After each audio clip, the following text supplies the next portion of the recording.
High বন্ধুরা, আজ আমি আবার একটা নতুন রেসিপি নিয়ে চলে এসেছি। মাছের ডিমের পকোড়া। তো মাছের ডিমের পকোড়া করার জন্য আমার কী কী লাগছে সেগুলো আগে দেখাই। প্রথমে যেটা লাগছে, বেসন। আমি 1 কাপ বেসন নিয়ে নিয়েছি। তারপর সামান্য লঙ্কা গুঁড়ো, হলুদ গুঁড়ো আর নুন স্বাদ মতো। তারপর লাগছে পেঁয়াজ, কাঁচা লঙ্কা আর একটু আদা রসুনের পেস্ট। মাছের ডিম, এর মধ্যে আমি দিয়ে দেবো পেঁয়াজ। আমার আরেকটা জিনিস লাগবে যেটা বলা হয়নি, আমার একটা ডিম লাগবে। তো পেঁয়াজগুলি প্রথমে দিয়ে দেব, কাঁচা লঙ্কা, সব উপকরণগুলোই আমি দিয়ে দেবো। আদা রসুনের পেস্ট,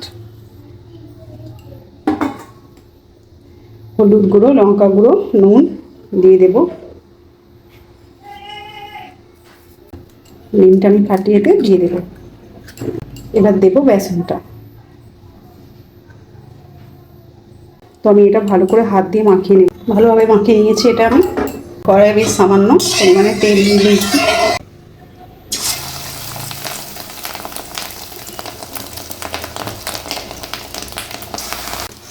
এবার একটা একটা করে সব তুলে নেব। ভাজা হয়ে গেছে, পকোড়া ভাজা হয়ে গেছে। তো এইভাবেই ঝটফট বানিয়ে ফেলুন বাড়িতে মাছের ডিমের পকোড়া।